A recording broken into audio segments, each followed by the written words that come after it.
e essa é a Divina Comédia de Dante. Talvez a mais impressionante obra de poesia escrita pela humanidade. É um livro inesgotável, dá para ficar um mês fazendo. Eu conduzi um grupo de leitura desse livro, eu e um grupo de 10 pessoas, mais ou menos, sob a minha orientação, lemos esse livro em 18 noites, linha por linha. Claro que com a ajuda, né? Mas a minha tarefa era ajudar a entender os aspectos obscuros. Então, por aí, mais ou menos, você tem uma ideia de quanto tempo demora para ler esta tradução aqui, que é essa que a gente leu aqui, essa do Cristiano Martins. Mas eu diria para você que, embora eu tenha lido 3 vezes o livro, eu 2 vezes aqui e a outra tradução do Ítalo Mauro, eu estou absolutamente longe de ter percebido nem mesmo as coisas mais. Ainda há uma enorme quantidade de coisa que eu não percebi ainda e que seria necessário ler o livro a vida inteira para conseguir entender. Mas o que interessa era aproveitar essa leitura aqui e vocês me darem mais 15, 20 minutos para eu poder explicar a vocês o sentido do que vocês leram aí, porque, como o próprio Dante diz, há muitas leituras possíveis. Há a leitura literária, digamos assim, que é a leitura da própria história. Essa a gente mal conseguiu entender, porque não conseguimos ler quase nada do original. Há a leitura social e política, que é muito forte no livro, porque o livro foi feito para provocar os inimigos de Dante. Então, alguma coisa como 40% do livro é política. Por aí, 40% do livro é mera política. Há a leitura teológico-filosófica, na qual que eu gostaria de fazer comentários daqui a pouquinho, e a leitura esotérica, mística, iniciática, que é essa só se nós tivéssemos realmente o tempo necessário para poder olhar trecho por trecho, fazer a exegese dos números que ele usa e tal, e tentar entender o que ele quer, no fundo, dizer para nós. Mas isso seria demais para nossas pequenas pretensões aqui desta noite de verão, e então podemos ficar com a leitura filosófica teológica, que é, no fundo, a mais importante de todas, porque ela nos ajuda a entender o significado do cristianismo sob o ponto de vista do Dante. O Dante faz esse quadro, essa catedral. A Divina Comédia é uma catedral de gótica. Há um livro chamado, um sujeito chamado Erwin Panofsky, um arquiteto, que diz o seguinte, que é a mesma estrutura que as catedrais góticas medievais, é um livro que você compra aqui no Brasil, e você compra aqui, é um livro assim que precisa de um certo esforço para ler, mas é legível. E ele faz uma demonstração dizendo o seguinte, que a estrutura da escolástica, da filosofia de São Tomás, é a mesma estrutura das catedrais góticas. E, de certo modo, isso que está aqui também é a mesma estrutura das catedrais góticas. É a mesma estrutura do pensamento, a escolástica, que é a filosofia da Idade Média, a arquitetura gótica, que é a arquitetura da Idade Média, e a Divina Comédia, digamos que é a poesia cristã da Idade Média. Dá para você imaginar que uma época que tenha produzido essas 3 coisas seja uma porcaria? E aí, então, o Efim Panofsky diz que a estrutura da filosofia medieval é a mesma estrutura das catedrais medievais. Significa que esta época tem os defeitos que tenha tido, né? Seja quais foram os efeitos que tenha tido, era uma época que tinha uma coerência orgânica. As coisas estavam, de alguma maneira, coeridas, unificadas num modelo só. Então, se você entender de escolástica, você entende as catedrais. Você entender as catedrais, se entende de Dante Alighieri. Então, o que o Dante faz é criar uma catedral em poesia, que é essa obra que nós vimos aí, que conta uma história que, no fundo, é uma história muito simples. Trata-se lá de um sujeito que está numa situação terrível na sua vida, e a selva escura, que é o que Dante está vivendo, pode ser entendido sob diversos aspectos. Às vezes, na nossa vida, a gente vive uma selva escura porque a gente perdeu alguma coisa muito importante, ou sobretudo, estamos num estado de depressão, ou o estado de depressão é fundamentalmente um estado psicológico ao qual você está empurrado quando você perde as fantasias da vida.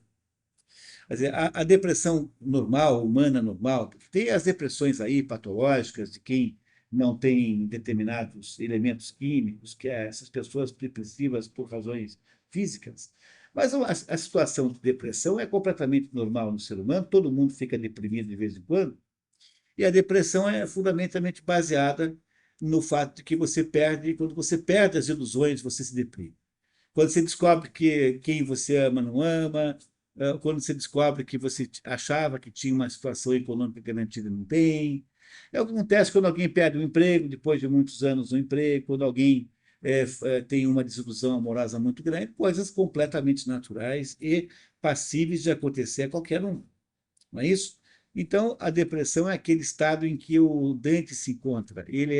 Quando ele escreve Está numa selva escura, ele já estava no exílio, né? Quer dizer, ele não tem mulher, ele não tem filhos, ele não tem patrimônio, ele não tem uma pátria, porque ele é proibido de entrar em Florença, sob pena de ser morto. Ele é um pária no mundo, vive de favor de amigos. A gente nunca chega a um ponto de ficar tão mal a esse ponto, né? Mas não é uma situação impossível de acontecer para alguém.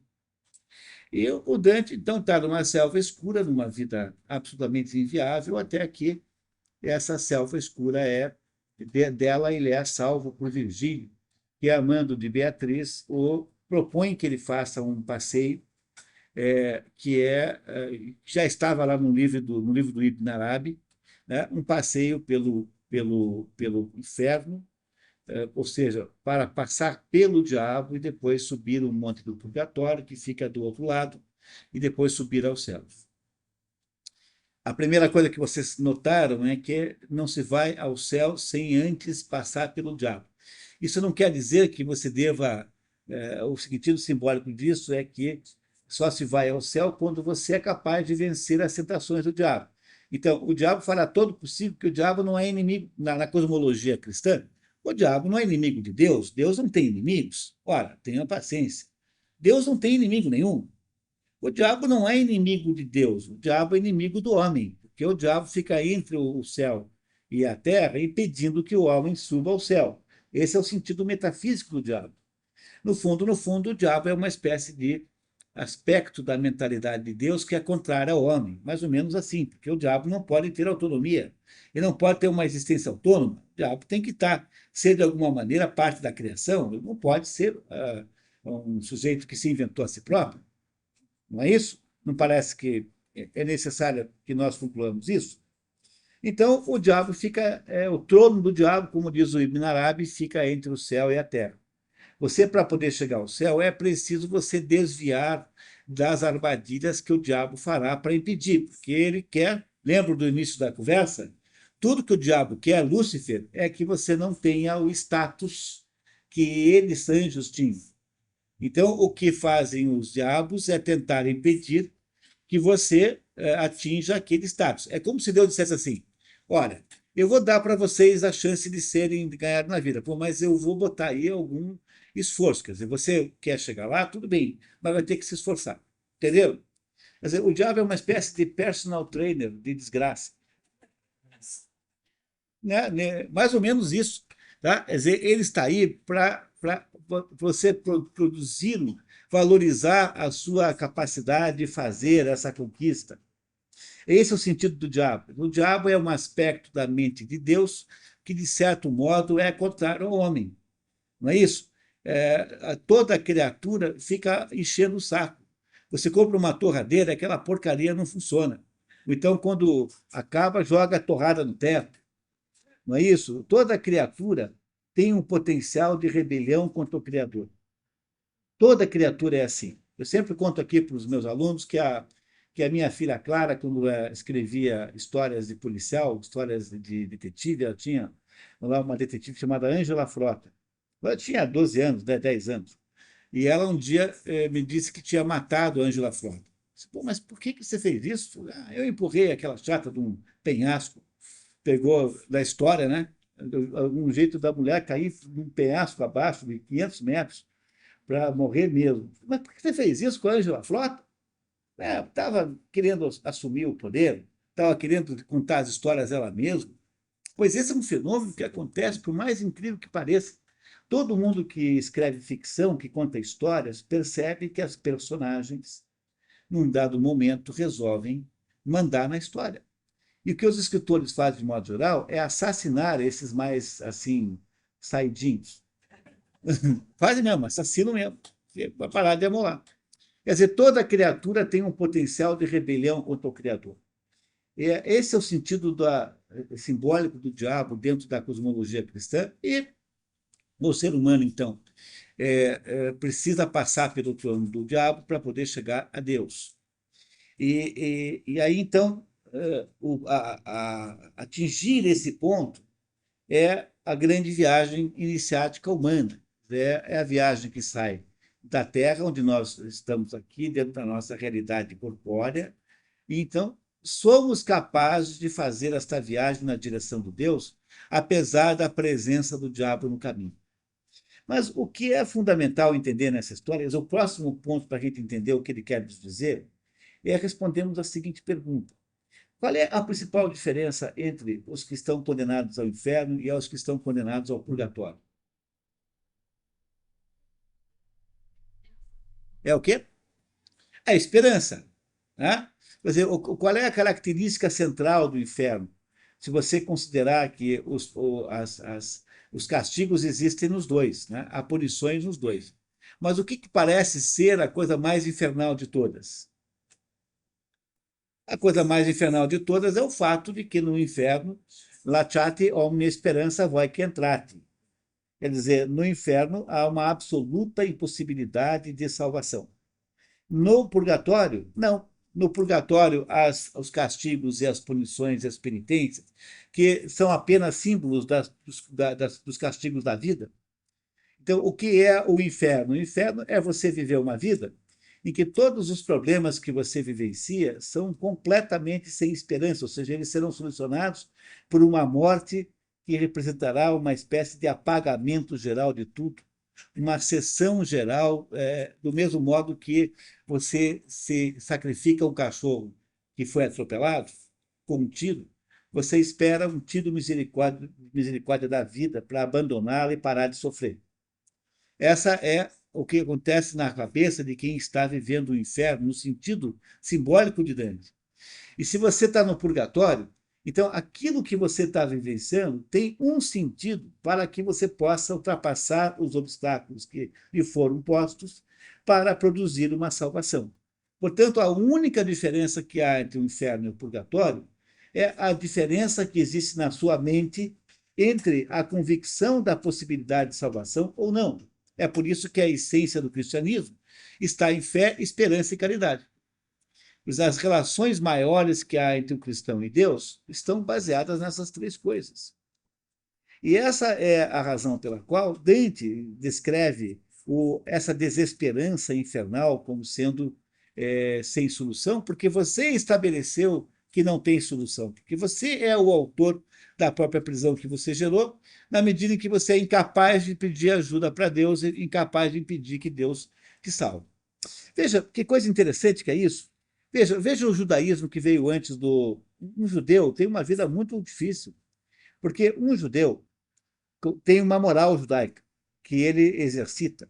Mas um judeu, como o judeu não aceita Jesus como Messias, para um judeu, o Jesus é uma espécie de judeu herético. Veja, o Jesus Cristo é muito mais importante para os muçulmanos, que veem nele um dos cinco. Para os muçulmanos, os cinco profetas são Adão, Noé, Moisés, Abraão e Jesus. Esses são os cinco profetas islâmicos. Para um judeu, Jesus Cristo é um sujeito encrenqueiro que arrumou um monte de encrenca, entendeu? Que foi só lá encher o saco.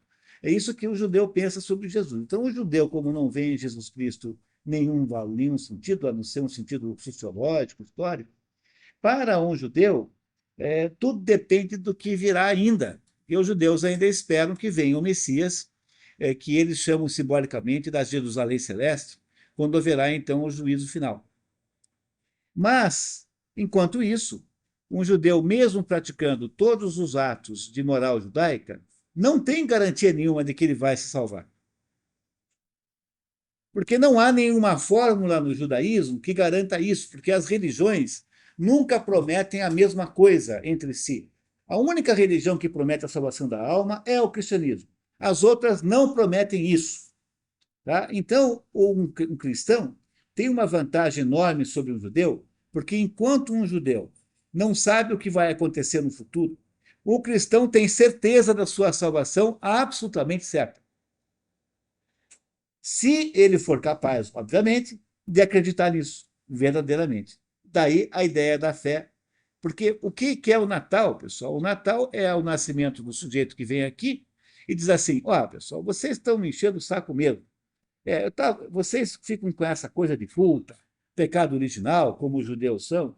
Vamos fazer o seguinte: eu vou vir aqui, vou pagar os pecados de vocês com o meu próprio sacrifício e acabou o problema. Eu já paguei a conta de vocês, entenderam? Vocês, ao sair do restaurante, não precisarão pagar a conta. Jesus já pagou a conta.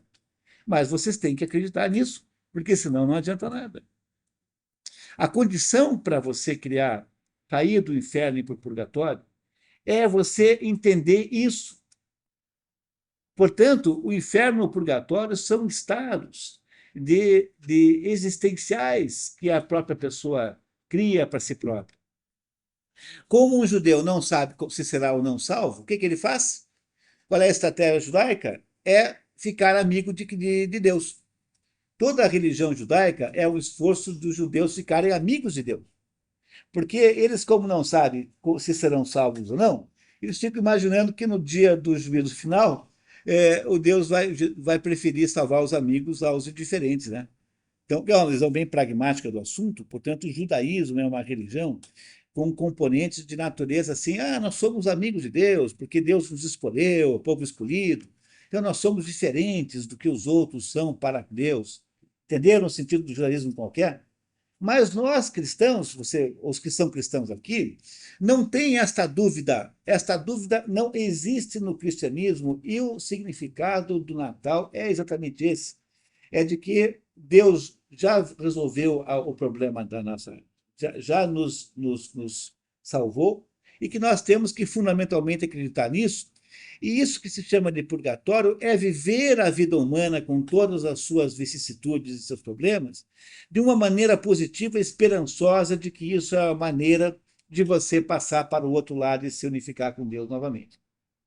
Reparem que a história que Dante Alighieri conta acontece antes do juízo final. Repararam nisso? Isso é fundamental. Não houve juízo final ainda. O juízo final irá um dia julgar os vivos e os mortos. Não pode ter havido juízo final ainda, porque há vivos e há mortos. Então, se Virgílio vai ou não vai para o céu, se as crianças sem batismo vão ou não para o céu, tudo isso será julgado no juízo final por critérios que os homens não são capazes de nem mesmo entrever. Agora, antes do juízo final, o que acontece ali é o estado da humanidade frente a essa possibilidade, que é um estado ou de santidade, que pertence a pouquíssimas pessoas, embora alguns seres humanos consigam ser santos em vida, e há dezenas de exemplos de pessoas santas. Né? A maior parte dos santos da Igreja Católica tem, de fato, uma justificativa para os seres, são pessoas que transcendem essa vida ainda em vida, mas a santidade não é generalizada e nem para todo mundo, e há a escolha, no fundo, entre o inferno e o purgatório. Essas são as escolhas humanas verdadeiras. A não ser que você queira ser santo, você pode ser, mas para isso você precisa ser uma pessoa de um grau de sacrifício incrível, que não é de se exigir de ninguém. Agora, nós podemos escolher entre o inferno e o purgatório. E a diferença entre esses dois é o grau de confiança, fé e esperança que você tem na hipótese de que Jesus já salvou a sua alma. Pois haveria a possibilidade de ter uma religião melhor do que essa? Não é possível imaginar uma religião melhor do que essa. Todas as religiões irão salvar as pessoas, entenderam? Essa não é a única que salva. Mas não há nenhuma religião sobre a face da Terra que tenha a conotação de um presente tão grande quanto essa. Porque essa religião é o maior presente que se deu à humanidade desde que a humanidade existe.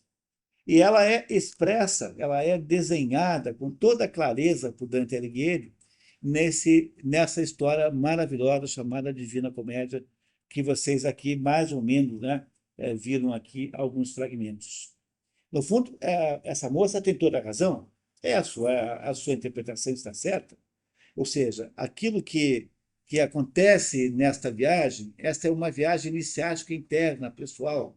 Não é uma viagem externa. Essas coisas só existem dentro de nós.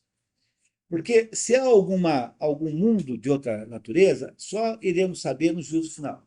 E o juízo final é essencialmente enigmático. Não sabemos nada dele. Não sabemos que critérios Deus terá, embora possamos aí especular sobre alguns. Né? Não é pecado especular sobre alguns. Mas nós não sabemos de verdade. Enquanto isso, a possibilidade de existência humana depende, sob o ponto de vista cristão, numa absoluta confiança na salvação que Jesus Cristo representa. Se o Velho Testamento e o início dos tempos é uma espécie de danação da raça humana, que é aquela que permeia, portanto, a obra de Kafka, que é um sujeito o tempo todo desesperado, angustiado e atormentado pela possibilidade da falta de salvação, nenhuma outra obra literária explica tão bem a sensação que um judeu tipicamente tem com relação ao mundo como Kafka. Pois o cristianismo é o anti-Novo Testamento, o anti-Antigo Testamento, na medida em que resolve seu problema da culpa, contanto que você possa acreditar nisso. O fato que você acredita que você vai ser salvo não te dispensa de viver as agruras da condição humana. O sofrimento humano continuará. Só que agora ele passa a fazer um enorme, extraordinário sentido. E é aí que o Viktor Frankl vai buscar fundamentalmente a base da sua psicologia, que nós vimos aqui num dos nossos encontros. Porque a psicologia do Viktor Frankl é produzir um sentido para o sofrimento, sem o qual a nossa possibilidade de salvação não existe, porque nós nos fechamos no inferno que inventamos para nós e fechamos a porta e jogamos a chave fora, que é o que a gente faz aí no inferno que nós criamos. Portanto, se você tiver, pode-se ler alegoricamente, né? Essas alegorias de inferno, paraíso e purgatório são, na verdade, uma descrição do estado da nossa alma, do nosso espírito. E é isso que o cristianismo fez. Ele produziu esta solução maravilhosa, que é de uma bondade, de uma generosidade absolutamente incomparáveis, como nada igual foi feito até hoje para a humanidade. Quase mais do que nos ter dado a vida. Porque a vida eterna é maior do que a vida que nós podemos viver aqui, seja ela o tamanho que tenha. Né? E seja ela com que vantagens forem, com que vantagens econômicas forem. Então, me parece que essa é a ideia central aí na nossa Divina Comédia. E se você puder fazer a experiência da leitura completa, eu acho que você não devia desperdiçar essa oportunidade.